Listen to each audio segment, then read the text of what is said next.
noite, sejam muito bem-vindas ao Entre Elas, um programa feito por mulheres, sobre mulheres e para mulheres. Meu nome é Thalita Martinelli, sou médica ginecologista e estou aqui com a minha fiel escudeira. Boa noite, Isa! Boa noite, gente, tudo bem? Eu sou Isabela Guimarães, também sou médica ginecologista e é um prazer estar aqui com vocês.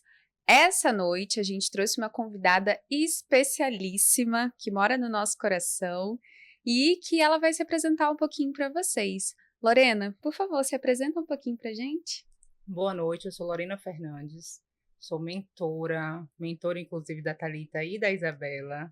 Sou CEO da Empresários de Jaleco, uma empresa de consultoria, mentoria e treinamento para a área da saúde, profissionais da saúde. E eu estou muito grata por estar aqui com vocês. É um prazer prestigiar esse projeto que eu tanto acredito. E eu estou muito feliz com essa noite aqui. E Vamos conversar. E a gente mais ainda. Que inclusive está desde o comecinho com a gente, né, bolando esse projeto e, eu diria, ajudando a executar mesmo, Com né? certeza, isso é verdade. São as pessoas por trás do projeto. Lori, conta um pouquinho pra gente, vamos começar a falar um pouquinho da Empresários de Jaleco. Então já é um nome que provoca, né? Empresários de Jaleco. Conta pra gente, de onde saiu essa ideia? O que é? Então, a ideia do nome é justamente essa intenção, né? Tem essa intenção por trás, que é provocar. A gente entende, a gente que trabalha nessa área de consultoria, a dificuldade de vocês, médicos e demais profissionais da saúde, de se entenderem como empresários. Uhum. Então, esse nome é para fazer vocês se olharem dessa forma, né? Estão de jalecos, tem essa necessidade de aprimorar a parte técnica, né, de desenvolver, de aprofundar na parte técnica, mas também precisa olhar para o lado da gestão, para o lado da administração daquele negócio. Então, o nome tem esse objetivo central, que é chamar a atenção para essa necessidade de cuidar também do negócio. É porque a gente não vê como negócio, né? Não. Eu falei isso lá no dia que a gente teve o encontro da Empresários.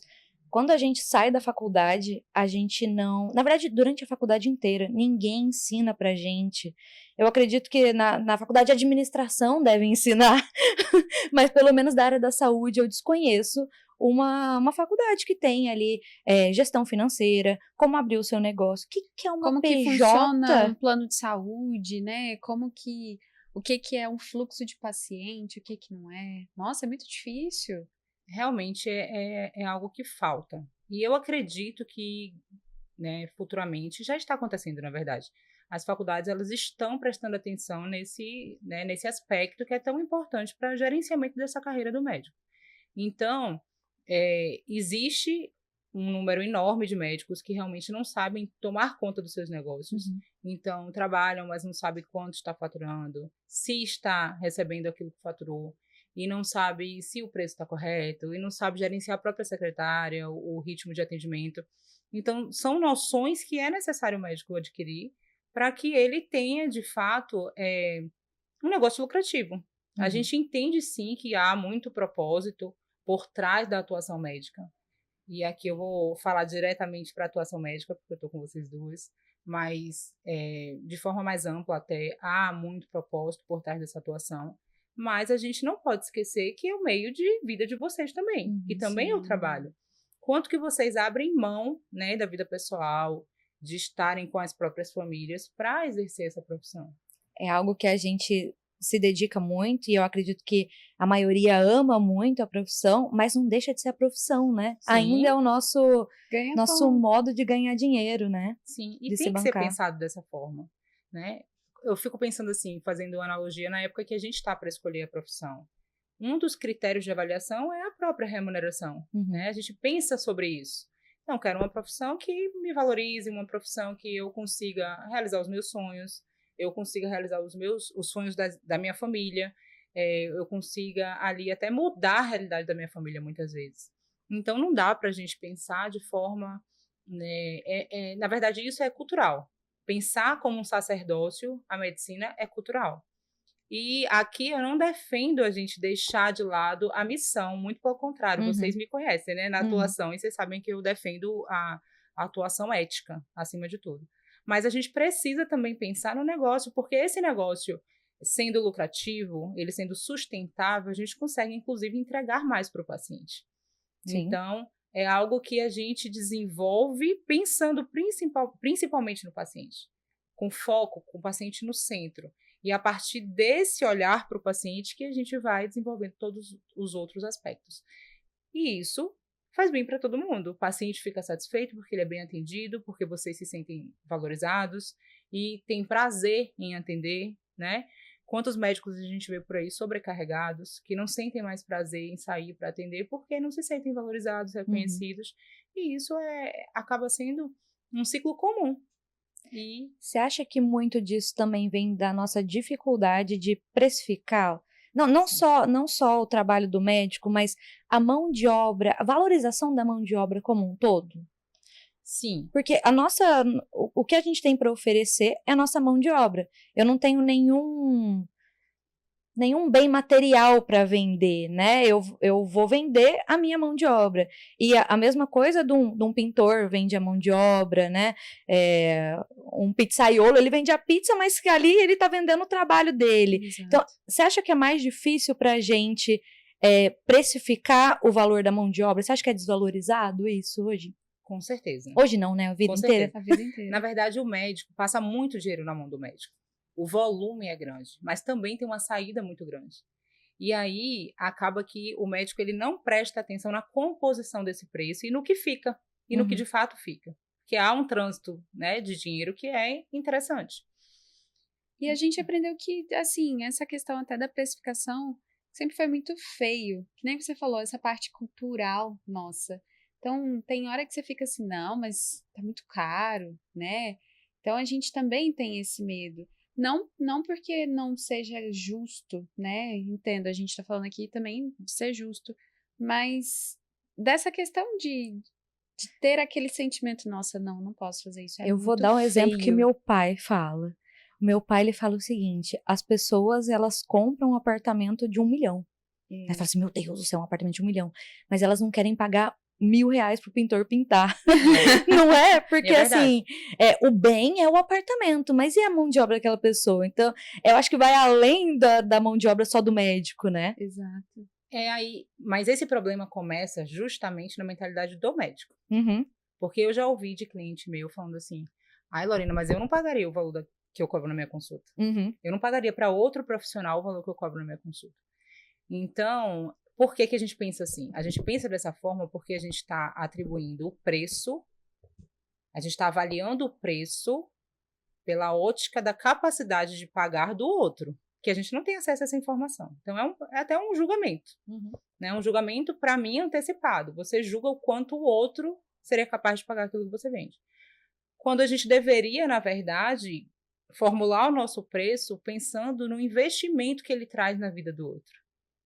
Então, eu não tenho nenhuma dificuldade de precificar, de levar preço, de estimular vocês, inclusive, a melhorar a questão do preço de vocês, porque quando eu coloco na planilha, vocês veem realmente a realidade. Quanto custa a nossa hora de trabalho, né? Vocês veem ali o que fica de fato daquele preço cheio. Então, eu não tenho nenhum problema em fazer esse estímulo para que vocês melhorem essa questão da valorização, porque eu acredito no serviço que vocês vendem, na entrega que vocês fazem. Então, eu sempre falo sobre isso. Se você venderia para sua mãe o seu serviço, se você indicaria para sua mãe o seu procedimento, por que ter vergonha ou ter medo de vender? Sabe? E a partir do momento que a gente vira essa chave, que a gente realmente coloca o paciente no centro, a gente começa a perceber que entregar para ele um serviço de excelente qualidade tem um preço. Além do valor daquilo que você entrega, tem um preço também.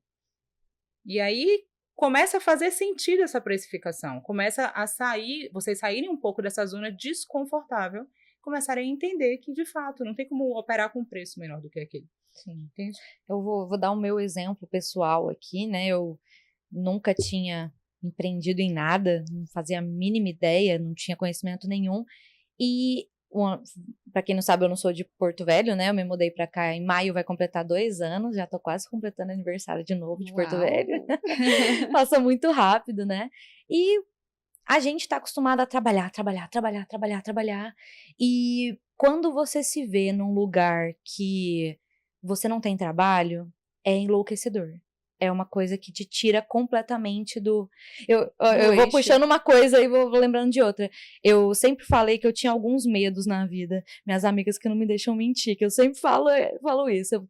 Eu tenho alguns medos, e um dos meus medos sempre foi não ser... eu não gostaria de ser limitada à minha profissão. Porque eu acho que a gente vive tanto trabalho, vive tanto, e eu não gostaria de me limitar a isso. E quando eu me vi quando eu tava com emprego, tava tudo bem. Tava tudo certo, eu não me sentia limitada.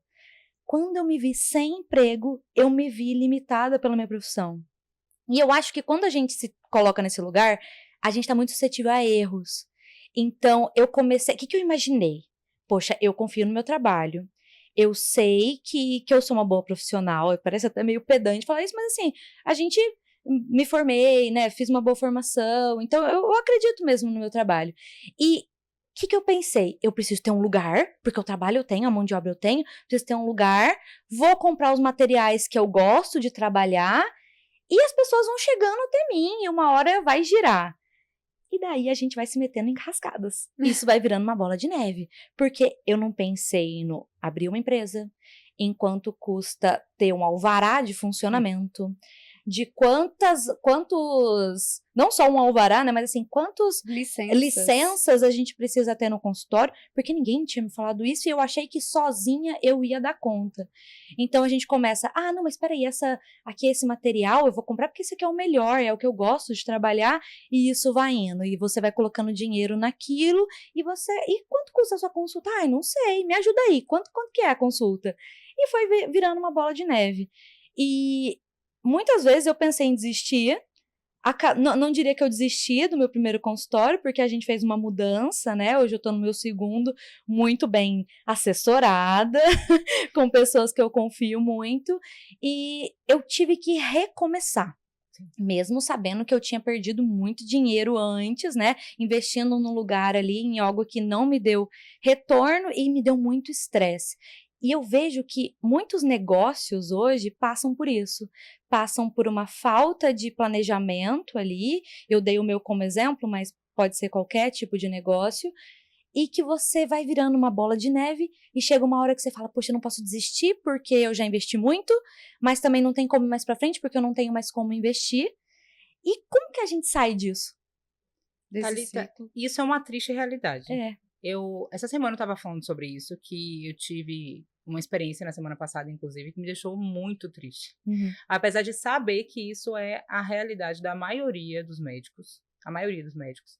Ainda assim, quando eu me deparo com um exemplo assim na minha frente, eu fico entristecida. O que acontece? Vocês têm a ideia de que ter um negócio ter uma estrutura física, Uhum. né, compatível com o poder ali aquisitivo para, né, elaborar e executar aquele projeto, ter uma secretária e pronto, vamos começar a fazer marketing, vamos começar que vai às vezes até que a gente chama de eu secretária, né? Então você Sim, trabalha também ali muitas na vezes, sua agenda. Vocês ainda fazendo essa gestão da agenda e vamos para frente que o paciente vai chegar e isso tudo vai dar certo. Vamos na fé, né? Eu falo que é na fé, não que não tenha que ir na fé. Vocês sabem que eu acredito que primeiro tem que ser sim a fé. Uhum.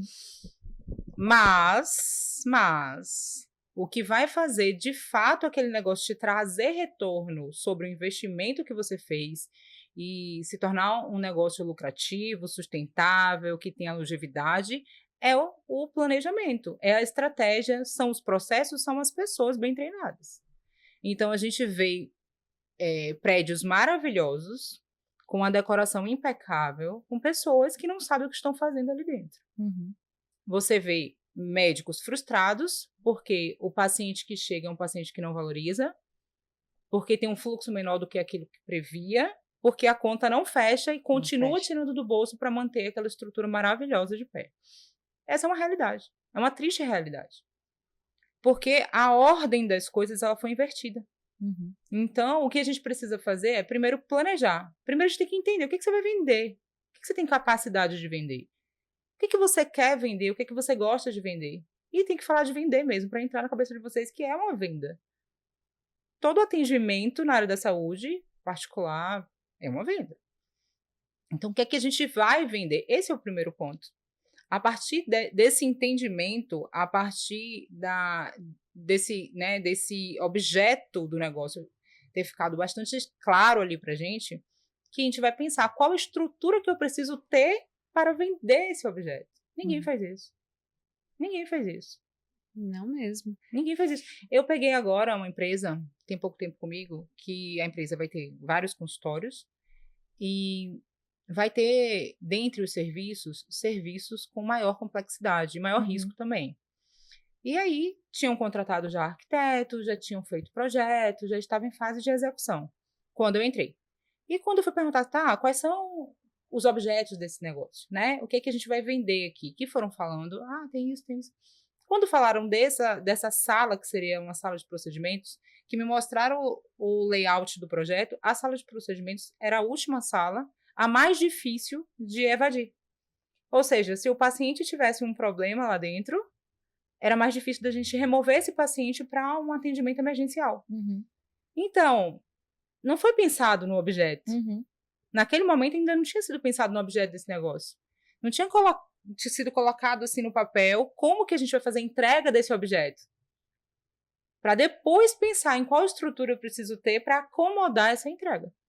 Então, tá tudo das avessas, eu falo. Todo mundo decide abrir, escolhe o nome, faz a marca, a identidade visual é o que mais importa, e aí a gente escolhe o espaço, vai para o projeto arquitetônico, vai para o projeto de interiores, executa, começa, inaugura aquela festona de inauguração, começa, e depois fala, não sei o que a gente está fazendo aqui dentro.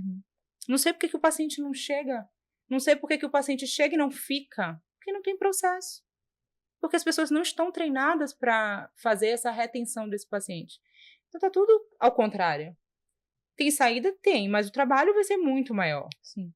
Tem saída? Tem, mas o custo vai ser muito maior, porque você já investiu, você já perdeu dinheiro ali. Entende? Então, o ideal, o mundo perfeito, o que eu adoraria, é que chegassem só clientes com um projeto na cabeça ainda, né? Agora eu quero ter a clínica assim, para oferecer o serviço assim, vamos começar do zero. Esse seria o plano ideal. Não é assim que acontece na maioria das vezes, infelizmente. A gente vai procurar ajuda, na verdade, quando a gente já tá atolado até o pescoço, quando percebe que não... O que está acontecendo? Não está sendo lucrativo, não está ficando dinheiro no final do mês. Eu continuo tirando da minha reserva, colocando no meu negócio. Eu continuo tirando da reserva, colocando no negócio. Aí, presta atenção de que tem uma coisa errada que não consegue enxergar o que é. Então, a gente recebe muito mais clientes nessa situação que você falou, né? De fui investir, agora o que eu faço? Do que alguém que está planejando ainda esse próximo passo. Isso é uma frustração, né? Completamente. A gente se sente muito frustrada. Por exemplo, o que eu fiz de errado? Eu não fiz o planejamento, hoje a gente sabe. Mas a gente tende a culpar outras coisas também, né? Por exemplo, uma loja que não deu certo. Mas o ponto... do não local não deu certo, não era favorável. Porque veio uma pandemia. Lógico, a pandemia ela mudou muita coisa, né? Isso fez muita diferença. Mas assim, a gente vai culpabilizando outras coisas também e sem pensar que no começo não teve esse planejamento, né? E também, o que acontece? Existe muito romantismo no empreender. Então, todo mundo, hoje assim, né, existe uma era do empreendedorismo, que está muito na moda empreender. Então, todo mundo acha que a solução do seu problema vai ser empreender. Então, para eu ter sucesso, eu preciso empreender, para eu ter liberdade financeira, eu preciso empreender, para eu ter liberdade de tempo, eu preciso empreender. Sendo que empreender, né, se a gente pega a essência ali, o conceito, empreender tem muito a ver com realmente sonho, com sonhar, com imaginar. Mas você se tornar um empresário e a sua empresa ser bem-sucedida é muito mais profundo do que isso. Sim. É muito mais profundo do que isso. E é interessante o que você fala, né? Que as pessoas, elas valorizam, por exemplo, e aqui eu não estou tirando o valor do profissional, de forma alguma, mas as pessoas valorizam muito a questão da decoração ou a questão da estrutura. O que é belo. Porque é visto, é palpável, você consegue materializar. O processo não. O processo só quem está no bastidor consegue entender ele. Então as pessoas menosprezam essa fase tão importante que é pensar estrategicamente no crescimento desse negócio. Entender o que eu quero para esse negócio. Eu quero faturar quanto? Como que eu vou viabilizar esse faturamento? Né? Em quanto tempo eu consigo fazer essa viabilização desse faturamento? entender também quais são as pessoas que eu preciso que estejam comigo nesse processo, nesse projeto, para que isso se torne de fato viável. Qual o perfil dessas pessoas? Qual o perfil dessa secretária, por exemplo? Então, são muitos detalhes que eles ficam escondidos. As pessoas não têm essa informação prévia, porque a própria faculdade não dá isso, né? E aí tá escondido em algum lugar, você não sabe. Aí você começa a identificar o erro por conta do resultado que não vem. Então você fala, tem alguma coisa fora do lugar. Não, é muito difícil, assim, para mim que não tinha entrado nesse mundo ainda de empreender, que, né, estamos com consultório e, poxa, eu olho para aqueles dados e penso, gente, isso é muito maior do que eu pensava. E é muito difícil porque a gente realmente não tem o norte, né? E aí a gente pensa assim, meu Deus, será que todo mundo daria conta? Será que todo mundo iria conseguir administrar tudo isso? Não estou falando que as pessoas não sejam capazes, mas no sentido de realmente fazer essa gestão junto. A pergunta é, todo mundo pode empreender? Ou melhor, empreender é para todo mundo? É para todo mundo. Interessante vocês falarem sobre isso, porque eu tenho feito muitas reflexões sobre isso. Empreendedorismo é o objeto da minha atuação, do meu estudo e das minhas reflexões também. Né? Então, eu penso o tempo inteiro sobre isso, eu estudo sobre isso, eu busco ali entender quais são os elementos necessários para a gente fazer dar certo, por que não dá certo muitas vezes. E assim, hoje, com a experiência que eu tenho, né, a vivência de estar dentro de muitos negócios, eu tenho a clareza de que empreender, todo mundo pode empreender, mas nem todo mundo deve empreender. Empreender significa abrir mão de muita coisa. E nem todo mundo está disposto a abrir mão de muita coisa. Então, o erro para mim está aí. Todo mundo tem capacidade? Sim. Não tem essa de que não é capaz. É capaz, todo mundo é capaz. Mas nem todo mundo é capaz de abrir mão do que precisa para fazer um negócio dar certo. Aí é que está o problema. Não é um mar de rosas, né? Não é. Não é. Muito pelo contrário. Não é. Não é. E quando você fala abrir mão, você como mãe, como esposa, né? Muitas vezes você tem que abdicar também do seu papel ali social para dar conta de uma empresa, né? E como que é para você essa junção das várias mulheres que você tem dentro de você? Eu acho que todo mundo tem isso, né? A gente é filha, eu no caso não sou mãe, mas você é empreendedora também, e a gente precisa dar conta. E a gente sabe que a mulher, ela já sofre com a dupla, tripla, quádrupla jornada de trabalho. Como que para a mulher é mais desafiador estar nesse meio? Eu tenho, né, na minha carteira de clientes, muito mais mulheres do que homens. E assim, eu posso te falar com muita tranquilidade da minha experiência e da experiência daquelas outras que estão comigo no dia a dia, e eu vejo que alguns pontos, inclusive, são replicáveis, né? A gente vê que acontece com todo mundo. Não é simples, não dá para dar conta de tudo. O primeiro ponto é esse. Não dá para você dizer, eu dou conta de tudo, eu assumo com maestria todos os meus papéis. Isso não é uma verdade. O que a gente precisa ter é muita gestão de tempo e de prioridade. Então, isso também é algo que vem com a maturidade, né? Não é sempre assim. A gente começa a observar que tem coisas que não dá para deixar para trás em determinadas situações. Então, você precisa aprender a equilibrar a fim de priorizar. Eu falo que nunca vai estar tudo no mesmo patamar. Não tem como estar no mesmo patamar. E para mim não foi sempre fácil. Na verdade, foi muito difícil. Muito difícil. Eu converso muitas vezes com meu esposo e eu falo, meu Deus, só o senhor mesmo para me sustentar até aqui. Porque foi muito difícil. Primeiro porque eu fiz transição de carreira. Então, já foi o primeiro marco de dificuldade, né? Que foi algo muito individual, mas que refletiu em toda a minha estrutura familiar. Então, foi o primeiro marco, assim, de eu ter a coragem de abrir mão do direito, da atuação no direito, para empreender no empreendedorismo. Então, esse foi o primeiro grande marco. Eu já era mãe quando eu decidi isso, e eu já era mãe dos dois. Então, assim, tinha uma responsabilidade já, né, pela criação, pelo desenvolvimento dos meus filhos. Só que eu estava muito insatisfeita. Então, é aquele momento que eu pensei, o que é que eu preciso abrir mão nesse momento? Né? Do status, do dinheiro que a minha profissão traz, ou de quem eu sou, do que eu quero, né? Da minha missão. E nesse momento eu abri mão da profissão, eu abri mão do status, do dinheiro, talvez até do orgulho, né? Da vaidade ali. Eu abri mão de tudo isso para eu tomar coragem de assumir para mim que eu queria ser qualquer coisa, menos advogada. Então foi um momento que eu tive que tomar coragem para assumir primeiro para mim. Sim. Lorena, você não tá satisfeita, você tá infeliz e você vai continuar assim? Até porque você já abriu mão de muita coisa ali para fazer a sua formação, né? Exatamente. Para estar nessa posição. Para estar ali. E aí você põe tudo isso na balança, né? Parece, a sensação que a gente tem numa transição de carreira é que a gente vai jogar tudo na lata do lixo e que o caminhão vai levar e nunca mais você vai ver. A sensação é essa.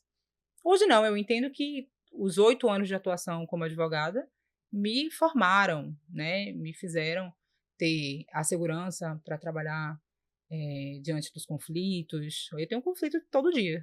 Eu falo que eu lido com problema todo dia, né? Então, isso me trouxe muita sensibilidade para eu entender também as nuances do que acontece.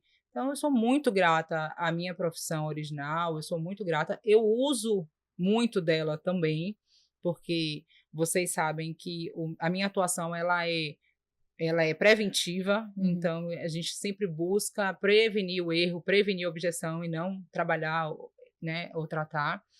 Então, esse foi o primeiro marco, né, de eu ter que abrir mão. Mas tirou das minhas costas uma tonelada. Então, eu não sabia como que eu ia desenvolver a minha profissão atual, a que eu tinha escolhido, mas eu sabia que eu estava no caminho certo porque eu fiquei aliviada. Eu me senti leve a partir daquela decisão. Aquilo era um peso para você, né? Era um peso que eu não estava mais suportando carregar. E o engraçado é que eu advoguei 8 anos, mas nesses 8 anos eu tive empresas com objetos completamente diferentes do direito. Então, eu tive 3 empresas nesse tempo. Meu lance era empreender. Eu queria estar nesse movimento do empreendedorismo. Você ainda não estava achando ali qual que era o caminho, o objeto. O objeto eu não achei. E interessante falar sobre isso, que não foi eu que achei o objeto, foi o objeto que me achou. Eu falo que tudo, eu sou muito grata a Deus, assim, pela forma que Ele conduz a minha vida. Porque eu passei, né, por um momento familiar em que eu tive que abrir mão de uma empresa, de novo abrir mão de uma empresa para acompanhar meu marido em um projeto profissional dele. Meu marido é militar e tem a questão de transferências. E ele tinha passado em um concurso interno que eu promovia, e nesse momento ele tinha que sair da cidade e ir para outra cidade para fazer o curso de formação. E eu tive que escolher, seguir com a minha família, tinha já o mais velho e ele, ou continuar com um casamento à distância, mantendo o meu negócio, que estava, inclusive, em uma fase de crescimento. E naquele momento eu optei pela minha família, mas trouxe para mim, eu falo que não tem dor sem aprendizado, né? E aquela dor ali que foi terrível, eu me senti, eu vendi minha empresa, eu não queria ser advogada, eu não era nada naquela hora. E não, assim, menosprezando ser só mãe, mas é porque não é suficiente para mim.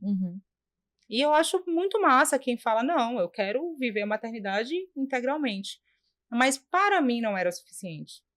Eu ficava muito incomodada com a minha baixa produtividade para os meus projetos, que sempre tiveram uma grande importância para mim. Então, naquele momento, eu não podia fazer um projeto novo, porque eu ia ficar 2 anos numa cidade. Eu não era mais advogada, eu não queria ser mais advogada. Eu não tinha mais a empresa, porque eu tinha vendido. E eu fiquei nesse limbo, que eu falava assim, não, e agora? Eu preciso definir quem eu sou. E foi aí que eu entendi que as minhas experiências com essas empresas, que a minha caminhada no empreendedorismo estava me preparando para eu virar consultora, para eu virar mentora. Por quê? Ser mentora me dá liberdade geográfica. E eu precisava disso para nunca mais eu precisar abrir mão de minha empresa por conta do meu marido. Então, me tornar mentora foi estratégico. Eu pensei no objeto e em como eu ia fazer a entrega. Eu consigo fazer a entrega daqui para qualquer lugar do mundo. E hoje é assim, eu tenho clientes em outros estados e eu sei que se Felipe for transferido daqui, eu vou continuar atuando no lugar que eu tiver. Pelo amor de Deus, Felipe, fica aqui. Felipe não vai Felipe, embora. não vai embora. Vamos Secada fazer pra uma você. campanha, fica Felipe. Mas eu acho, olha, eu falei basicamente isso que você falou, só que eu usei uma palavra para você transformou a sua frustração numa produtividade, né? 100%. E era isso também que eu ia te perguntar, por exemplo, hoje você trabalha com essa parte de gestão. Essa experiência que você teve foi o marco, assim, foi realmente o que te fez virar, ter aquela luzinha e falar, cara, é isso. Foi a experiência unida à busca pelo autoconhecimento. Por quê? Porque eu havia já fracassado em alguns negócios e tinha sido bem sucedido em um outro negócio. E aí eu entendi que dá para fazer dar certo. Uhum. Ali eu tinha a experiência, a vivência, né? O sentir o sofrimento de quem está ali. A gente sofre demais. Ser empresário não é fácil de forma alguma, a gente sofre demais. Então isso eu já estava ali com, né, a casca grossa, eu já tinha esse sofrimento. Eu pensei, o que eu não tive naquela época que foi fundamental para o meu fracasso? Eu vou procurar ter agora. Eu vou aprender. E aí fui buscar as formações em gestão. Eu fui buscar o conhecimento para eu entender o que eu tinha errado naquela época. E fui também protocolar o que eu tinha acertado para que isso pudesse ser validado em outros modelos de negócio. Então, eu falo que foi esse movimento, essa experiência, sim, que deu esse alerta e me direcionou para a busca do conhecimento que eu precisava adquirir. Fora isso, o autoconhecimento, o entendimento sobre as minhas próprias habilidades. Então, eu hoje tenho muita tranquilidade para assumir quem eu sou e as habilidades que eu tenho. Uhum. Isso fomenta o crescimento profissional de qualquer pessoa. Você reconhecer sua habilidade e você potencializar essa sua habilidade. E eu acho também que diante de um erro, a gente tem 2 caminhos para seguir. Ou a gente pode pegar esse erro e não aprender nada com ele. Falar assim, não, isso aí foi mesmo, era para ser assim, e vida que segue. Ou você pegar esse erro e falar, cara, eu acho que tem ali algo que eu identifico ali aonde que foi o erro. Às vezes não foi o erro nem na pessoa, né? Às vezes tem várias no negócio a gente sabe que tem muita variante, né? Tem muita coisa que pode acontecer. Ou pegar esse erro e falar, opa, não vou deixar isso aqui acontecer novamente, né? Isso aqui que vai me fazer mudar. É isso aí. Mas é difícil identificar isso. Não, é super difícil. É E também não é muito da noite difícil. pro dia. É um Não processo que ele é longo. E eu falo que é para sempre, na verdade. Eu falo que é para sempre. Agora, o que mais me motivou a assumir esse papel de mentora, que foi algo que eu falo que me motivou e me motiva a assumir esse papel, é entender o quão é solitário empreender. Então, a partir do momento que eu me sentia extremamente sozinha, né, e eu entendi a importância de ter alguém me auxiliando. Uhum. Alguém com um olhar técnico, mas que também entendesse a minha dor. Sabe? E, para mim, esse é o meu principal objetivo. É fazer com que o empreendedor ele não se sinta sozinho nessa jornada. Porque tomada de decisão é muito difícil. Muito. É muito difícil. Você pode estar com todas as informações ali na sua frente. Decidir tomar a decisão, né? Falar assim, não, agora eu tenho que optar pelo caminho A ou pelo caminho B. É muito difícil. Então, quando eu estou ao lado de um cliente numa tomada de decisão, eu vejo que é confortável para ele. Que gera para ele ali um certo quentinho, sabe? Vai ser difícil, eu falo. Vocês me conhecem, vocês sabem. Uhum. Não, fica tranquilo, a gente vai chorar junto, mas a gente precisa ir. Mas como se fosse uma afirmação ali, né? Vai, tô junto contigo. Apoio. E para mim, esse é o diferencial do que eu faço. Uhum. Porque conhecimento técnico, todo mundo é capaz de encontrar sozinho, inclusive. Hoje a gente tem a internet aí, que traz tudo mastigado, inclusive. Mas ter alguém para dividir a sua frustração, para dividir o seu sonho, para alguém para falar assim, não, vai dar certo, a gente vai minimizar os riscos, porque risco nunca vai deixar de ter, mas a gente vai fazer junto até dar certo. Esse é o diferencial. Uma pergunta. Por que você escolheu os de jaleco? Os de jaleco também me escolheram. É? Não foi algo que, desde o início, estava na minha cabeça, na minha ideia. Era a sua demanda maior, assim? Aconteceu de ser a minha demanda maior. Uhum. Eu comecei lá muitos anos atrás, fazendo mentoria gratuita para empreendedor. Uhum. Então, quem fosse empreendedor podia entrar na fila e a gente fazia mentoria gratuita. pensando em mudar a mentalidade e apresentar os conceitos mais básicos sobre empreendedorismo, né? Que é como você formalizar, que é o que você precisa ter ali minimamente para uma gestão financeira, para não se perder nesses números, como você liderar ali a sua equipe. Então, eram conceitos que são genéricos a qualquer negócio, da saúde ou não. Só que começaram a surgir os empresários de jaleco. Então, comecei a ter essa demanda e comecei a observar essa demanda, né? Eu falei assim, opa, peraí. Peraí que tem um grupinho de gente perdida Tem aqui. tem um grupinho de gente que não sabe o que perdida. estão fazendo. Isso. Deixa eu dar um norte para eles. E aí é que tá a cereja do bolo. Eu me apaixonei porque eu entendo que a minha atuação, ela reflete positivamente no paciente. E eu sou uma crítica do nosso serviço de saúde no Brasil. Eu critico o serviço de saúde no Brasil hoje, né? Não hoje, principalmente depois que eu me tornei mãe. Então, a gente fica com um olhar realmente mais atento. E eu vivi, principalmente com meu filho mais novo, experiências que eu não quero que ninguém viva. Então, eu comecei a olhar para a saúde com outros olhos e pensar assim, poxa, por que não ajudar essas pessoas a montarem negócios que são sólidos, sustentáveis, a partir de uma experiência condizente com aquilo que o paciente merece ter. Então, esse olhar, essa possibilidade de eu influenciar na prestação de serviço, isso fez com que eu me encantasse com a área da saúde. Claro que não foi fácil, até porque né, a gente tende a fazer isso o tempo inteiro. Eu comecei a me avaliar, mas eu não sou da área da saúde. Mas eu não sou médica, mas eu não tenho a vivência do outro lado na execução do serviço. E no início achei que isso seria um limitador, mas hoje eu vejo que não, né? Porque eu não me meto na parte técnica mesmo, eu apenas confio naquilo que vocês estão me trazendo, porque isso é de vocês e não tem como não ser. Mas todo o resto é tão importante também. E eu consigo trabalhar com tudo aquilo que vocês não têm a expertise. Então, é uma união perfeita. Vocês fazem lá a parte técnica, a gente desenrola a parte de gestão, de pessoas, de experiência do paciente e dá certo. Desculpa, pode falar. Imagina.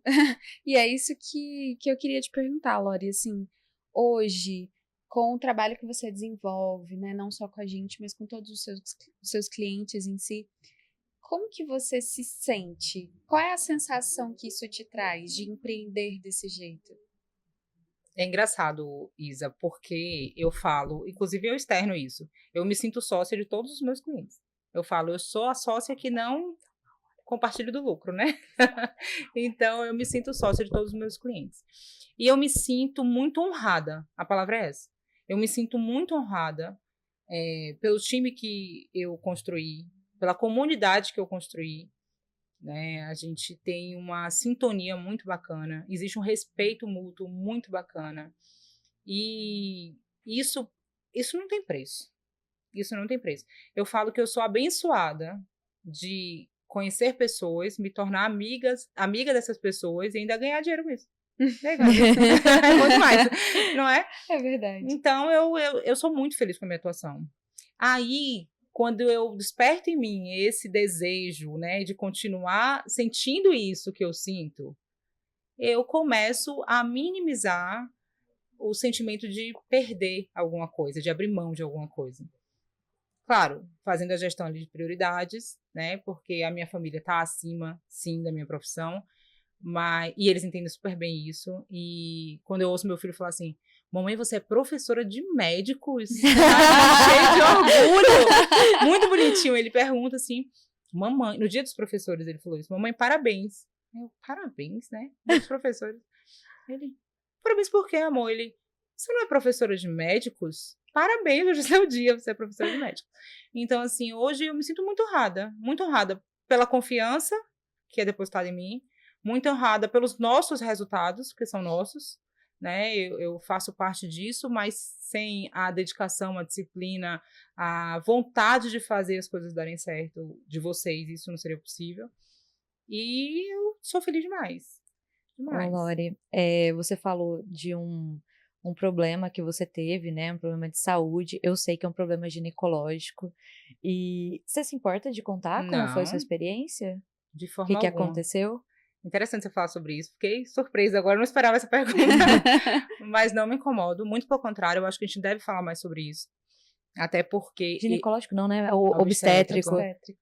Até porque eu fui entender a complexidade e a gravidade desse problema depois que eu conheci vocês. Porque antes eu não tinha entendido.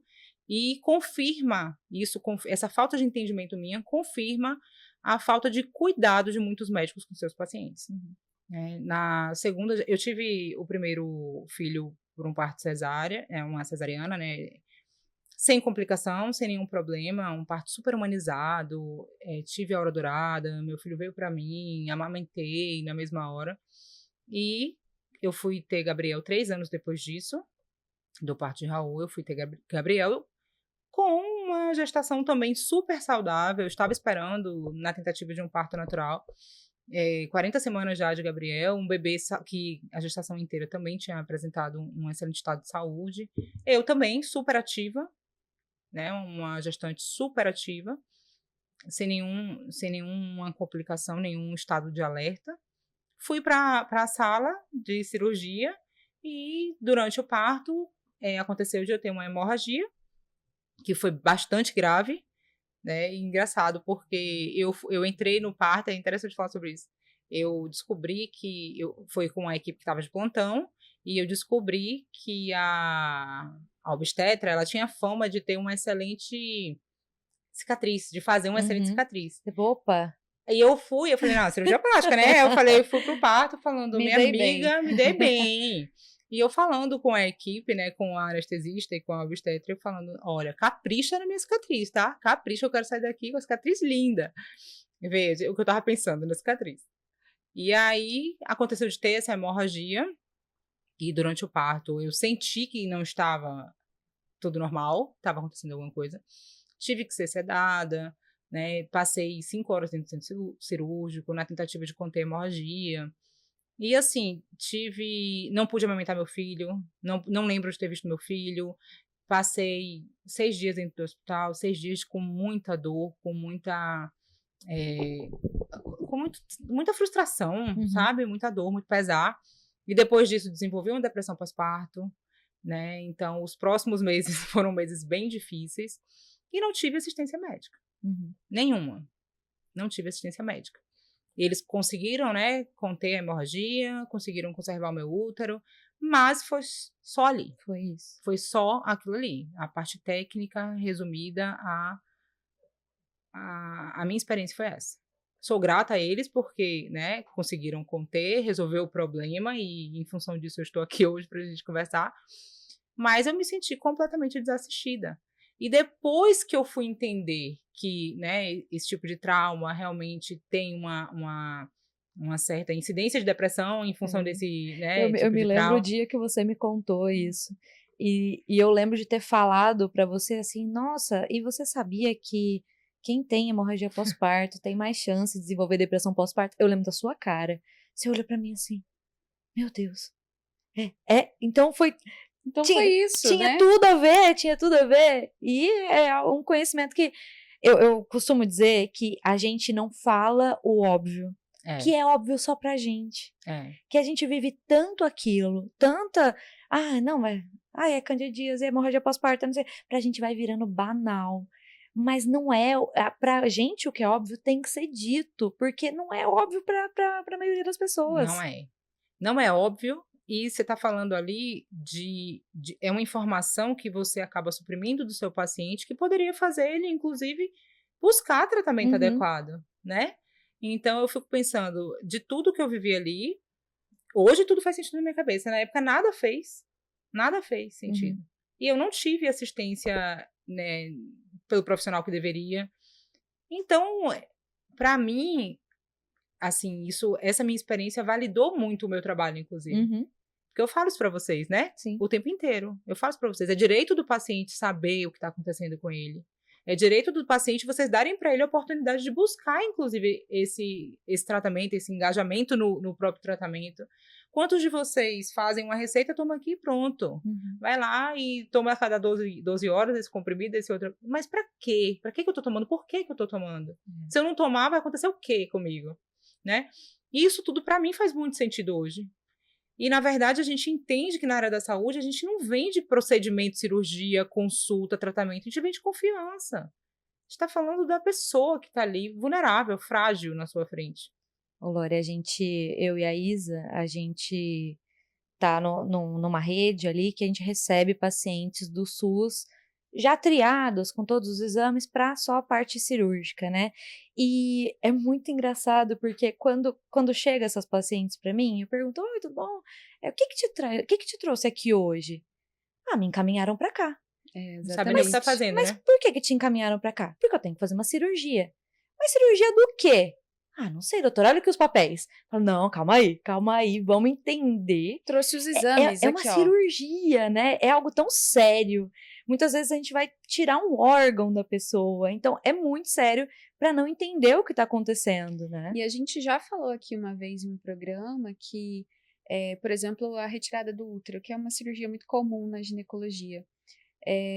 Quantas e quantas mulheres eu já não perguntei, tá, mas você tem colo do útero? Tirar o colo do útero seu? Ah, tirou um ovário? De que lado? Ah, doutora, não sei.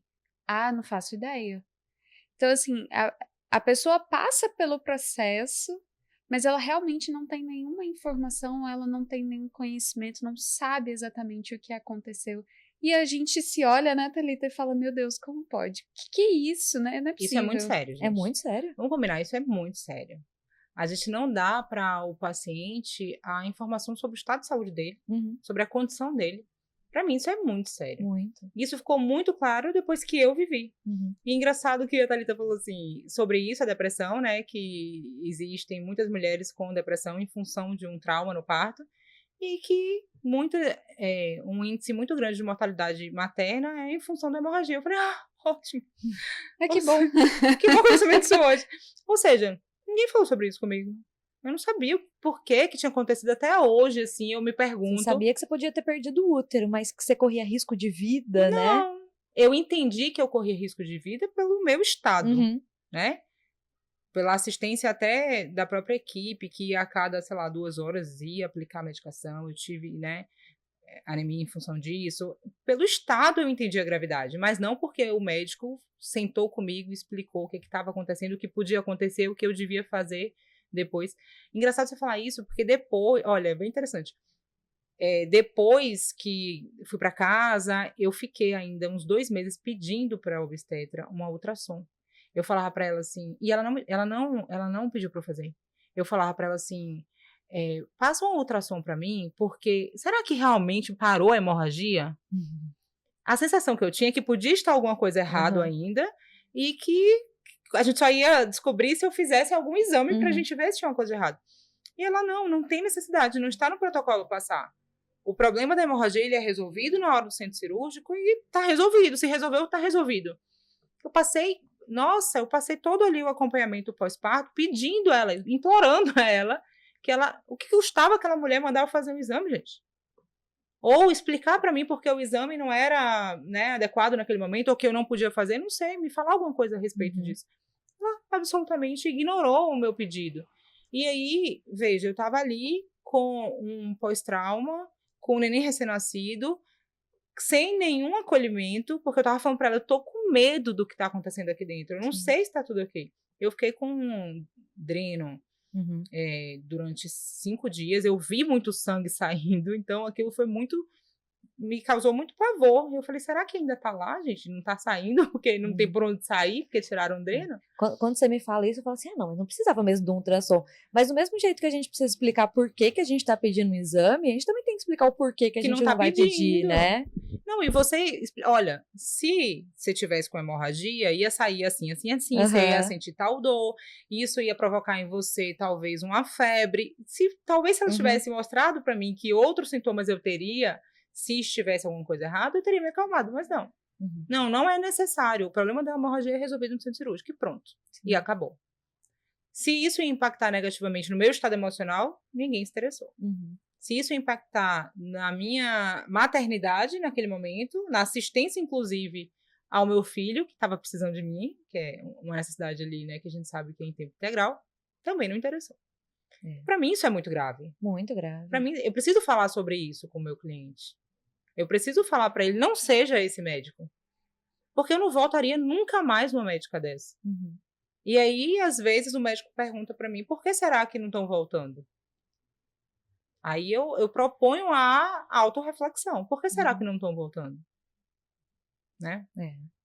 A resposta, às vezes, tá ali na sua frente. E outra coisa que a gente falou hoje também, que com toda mãe, com todo nascimento de uma mãe, também já nasce uma culpa, né? Não é? Nossa. Então, assim, você se sente ali aquela culpa de, poxa, eu não consegui dar assistência pro meu filho logo quando ele nasceu.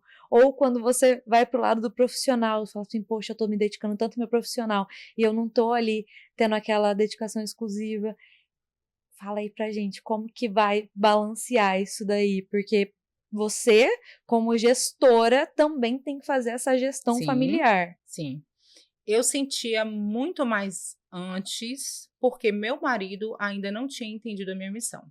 Entendi. Então, no momento que ele não tinha virado ainda a chave dele, e também hoje eu olho, né, com mais amor e mais compaixão para essa situação, para ele também foi uma ruptura. Ele me tinha com muito mais disposição, né, com muito mais presença. Eu acho que inverte um pouquinho do que a gente imagina, porque a gente imagina sempre o homem ali provedor, o homem é o que ganha dinheiro, mas quando a mulher ela se coloca nesse local também de não, eu quero ser a provedora da casa, eu quero participar das finanças, parece que quebra a expectativa, né? Porque o homem é esperado isso já, que ele não vai ser ali tão presente na criação do filho, ou, né, dependendo do caso, mas não vai ser tão presente em algumas áreas, porque ele é o provedor. E quando isso vem para a mulher? Então, aconteceu isso lá em casa, porque eu e a nossa realidade familiar estava acostumada com a família apoiando o crescimento profissional dele. Quando ele formou, que a gente, né, veio para cá, eu sentei com ele e eu falei, olha, tudo que eu pude fazer para você chegar aqui hoje, eu fiz. Agora eu preciso que você faça tudo o que você puder para que eu chegue onde eu quero chegar. Só que isso não foi suficiente, e claro que não seria. Porque não é assim. Sim. A minha mente tinha sido trabalhada para isso, a dele ainda não. Então, houve uma resistência que não foi uma resistência expressa. Nunca é uma resistência expressa. Ele nunca falou para mim, não vá, eu não te apoio, muito pelo contrário. Mas, né, eu chegava em casa, às vezes a casa estava o caos. Porque ele estava chateado de eu estar fora. E a forma dele chamar minha atenção também era essa. Nesse momento, a minha culpa era muito maior. Era muito maior. Porque ali eu falava, não, eu estou abrindo mão, né, da minha estrutura familiar para estar lá fora, para estar cuidando do negócio dos outros. Será que isso vale a pena? Então, ali eu senti uma culpa muito maior. Hoje, essa culpa foi muito minimizada, porque, graças a Deus, o meu marido hoje, de fato, é meu parceiro. Então, ele entendeu que o que eu faço aqui fora não é para mim. Apesar de projetar a minha pessoa, o resultado, ele é para a nossa família, é para o nosso futuro, é para os nossos filhos.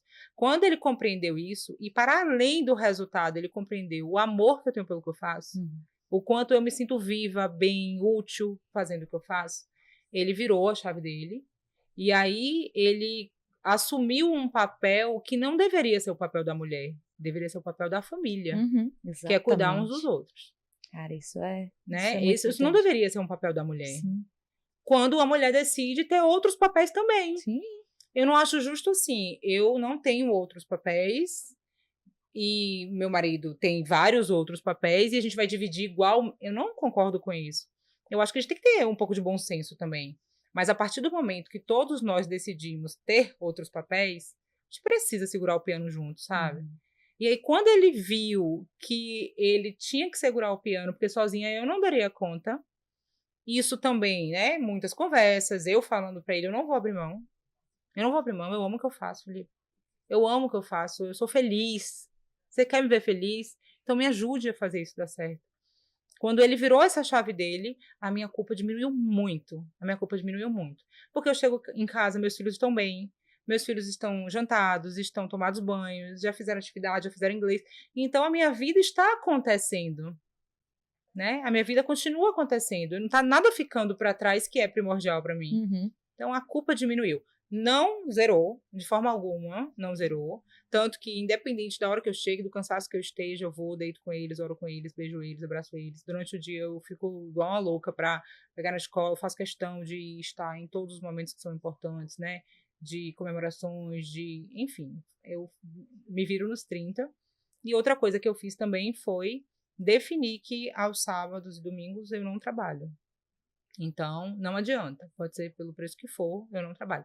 Uma inauguração, uma emergência, algo assim, é claro que a gente vai avaliar. Mas, na regra, sábado e domingo eu não trabalho.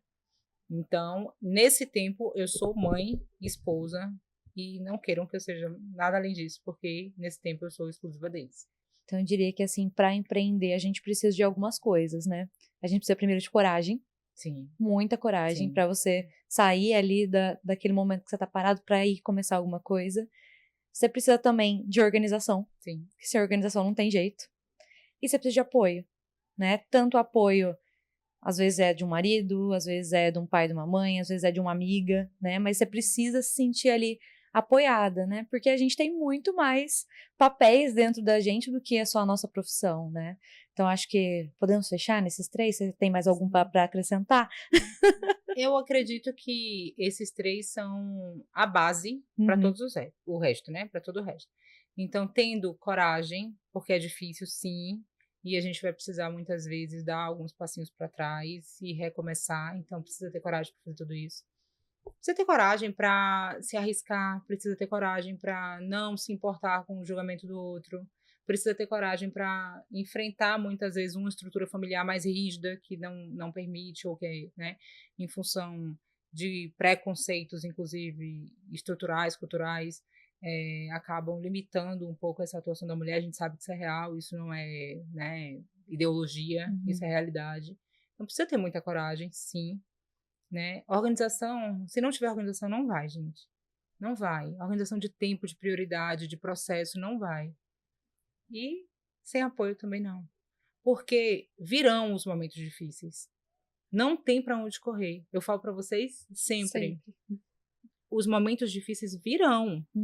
Se você não se sentir apoiado, é muito, muito fácil de você desistir nesse momento. E eu falo que os bem-sucedidos são aqueles que não desistiram.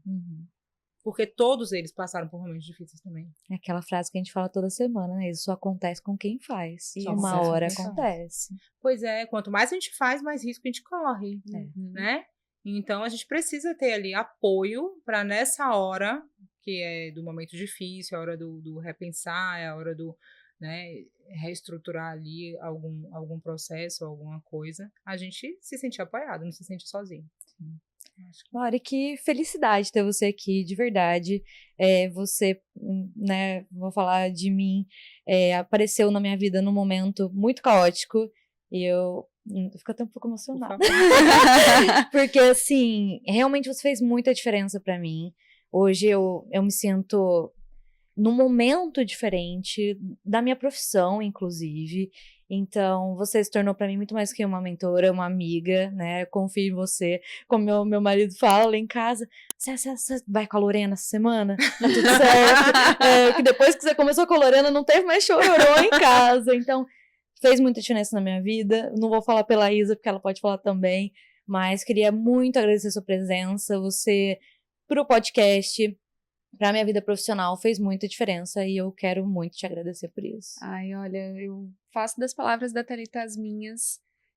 Quando eu te conheci, que eu te conheci através dela, eu entrei nesse universo que eu não tinha a menor noção de como seria e que, poxa, hoje a gente tá falando de 3 pilares aqui, que é coragem, apoio, né? E eu tenho certeza que esse apoio a gente tem em você. E que você pode ter certeza que se hoje a gente está conseguindo fazer tudo isso é porque você está do nosso lado. Então, é especial demais ter você aqui no nosso programa e que entenda que hoje o que somos, o que alcançamos tem um dedinho seu e a gente está muito feliz com isso. Muito, muito obrigada. E ela só chorou no finalzinho! Que milagre! Que pensa uma manteiga derretida! É isso. É isso. Gente, o José vai deixar aqui o @ da Lorena, para quem tá precisando aí de um apoio, né? Ela tá mais focada no empresário de jaleco, então quem é da área da saúde, quiser procurar, eu tenho certeza que vocês vão gostar muito do trabalho dela. Queria dizer também que é a nossa última convidada dessa temporada. Sim. Então, esse ano todo foi muito desafiador pra gente, a gente começar a fazer um trabalho que a gente nunca tinha feito, né? Mas podem ter certeza que pro ano que vem tem muita, muita, muita novidade por aí. Novidade, coisa boa, não percam, hein? E é isso aí. Laura, quer dar um tchauzinho? Eu quero. Olha pra câmera. Eu queria agradecer vocês pela confiança, pela trajetória, e dizer que eu me orgulho muito das mulheres que vocês são. De verdade, aqui não tem nada a ver com a câmera, não tem nada a ver.